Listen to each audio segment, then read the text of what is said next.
ఈరోజు ఆదివారం. మా చిన్నప్పుడు ఆదివారం వస్తే చాలు ఇంట్లో 2-3 నీసు కూరలు ఉండేవాళ్ళు. ఈ రోజుల్లో కూరలు వండితే చాలా ఇబ్బంది పడుతున్నారు. అవునయ్యా, అప్పుడంటే ఉమ్మడి కుటుంబాలు 3-4 కోడళ్ళు ఉండేవాళ్ళు, తల ఒక పని చేసుకునేవాళ్ళు. ఇప్పుడు అలా కాదయ్యా, ఇంట్లో మొగుడు పిల్లలు ఎంతమంది ఉండా భారం అంతా భార్యది. సరేలేవే, చేత కష్టం చేస్తే పెద్ద కష్టం పెద్దనే. కష్టాలన్నీ ఎప్పుడు ఉండేవేలే. బతుకు బండి సాఫీగా సాగాలంటే భార్యాభర్తలు ఒక మాట మీద ఉంటే సరిపోతుంది. ఈ మాట ఎప్పుడు కాదంటాను రానయ్యమ్మా. ఇప్పుడు ఎంతకీ ఏ కూర వండుతున్నావు? చేపలు తెచ్చుకుందామయ్యా, ఎర్రగా ఏపుడు చేస్తాను. సరే రానయ్యమ్మా, నేను బజారు వెళ్ళొస్తా. అలాగయ్యా, జాగ్రత్త.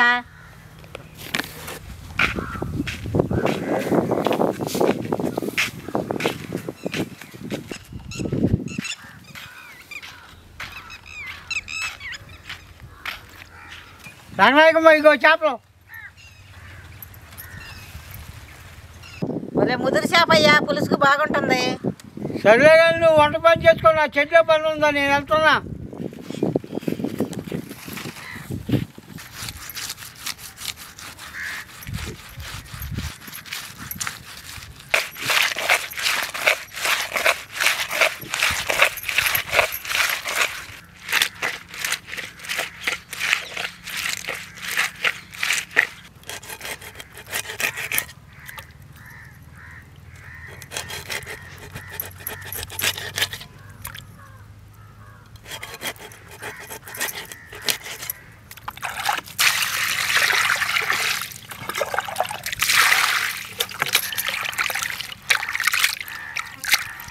ముక్కలు భలే పెద్దగా ఉండి ఎన్ని కిలోలు అయినాయి అయ్యా? 3 కిలోలు అయింది రానయ్యమ్మా. కొన్ని ఫ్రై చేసి కొన్ని పులుసు చేసి రేపు బాగుంటుంది తింటాకి. సరే అయ్యా, అలాగే. ఇగో రానయ్యమ్మా చూసు. సరేలే అయ్యా, థ్యాంక్స్. అబ్బో, మా రానయ్యమ్మ ఇంగ్లీష్ నేర్చుకుందా? మనవరాల దగ్గర నేర్చుకున్నానయ్యా. ఇంకా 2-3 పదాలు కూడా నేర్పారు. మన వాళ్ళని చూసి చాలా కాలం అయిందే. అవునయ్యా, మన అబ్బాయికి ఫోన్ చేసి మన ఊళ్ళో సంబరాలు జరుగుతున్నాయిగా, పిల్లల్ని కోడల్ని తీసుకురమ్మని చెప్పు.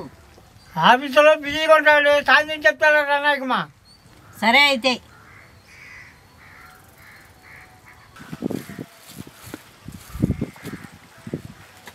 ఈ చేప ముక్కలకి సరిపడా ఉప్పు కూడా వేసుకుంటున్నాను.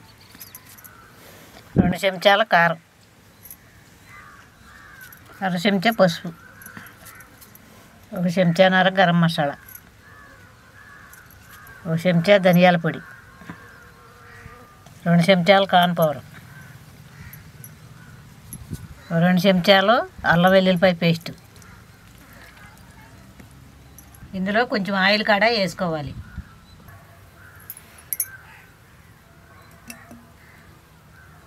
ఈ మసాలాలో చేప ముక్కలకు పట్టేటట్టు కలుపుకోవాలి.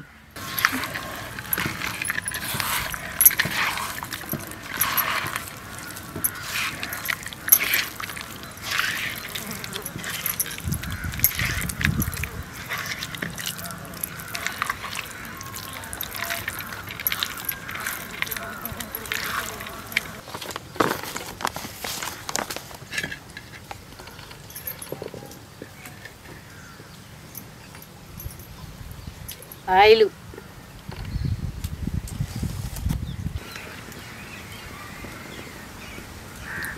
చేప ముక్కలు వేయించేటప్పుడు చిన్న మంట పెట్టుకోవాలి.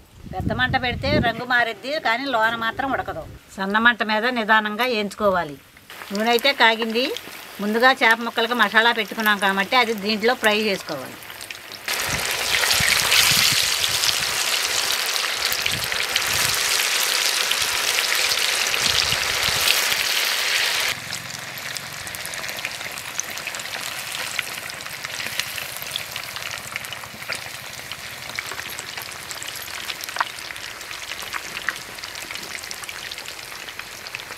ఏమయ్యా, డ్రాయ్యా? ఏంటి రానయ్యమ్మా? వచ్చి ఇక్కడ కూర్చోయ్యా.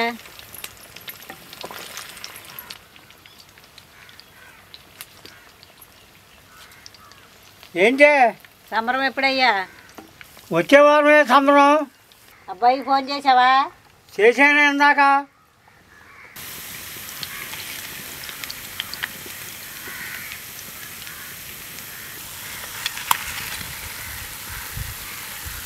ఈ సంవత్సరం గంగానమ్మ బాగా చేస్తున్నారే. అవునయ్యా, మన పెద్ద కాపు ఇంటికాడేగా సంబరం స్టార్ట్ అయ్యేది. వాళ్ళ ఇంటికాడ బాగా హడావిడిగా ఉందయ్యా. అవునే, పోతురాజు ఇంటికి వెళ్ళి పోతురాజు నెంపలెట్టుకుని తీసుకొస్తారు వాళ్ళ ఇంటికి. వాళ్ళ ఇంటికి వచ్చాక ధూమ్ధామ్గా చేస్తారయ్యా. ఊరంతా చాలా మందికి పూనకాలు వస్తాయి. ఇక్కడ ఉదయం తల్లి జాగ్రత్త వచ్చిందని ఒంటి మీదకే.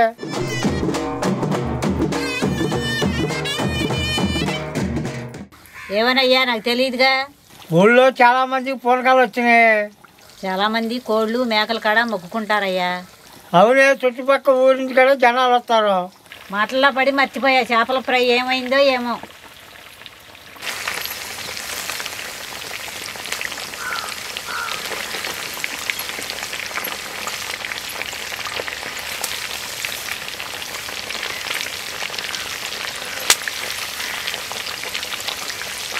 ఫ్రై చేస్తాం అయిపోయింది కానీ అన్నం పెడతారా?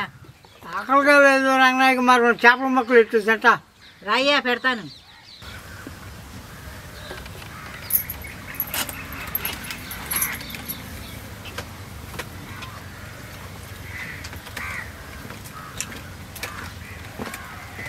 చేపలు ఎప్పుడు బాగుంది రంగనాయకమ్మా.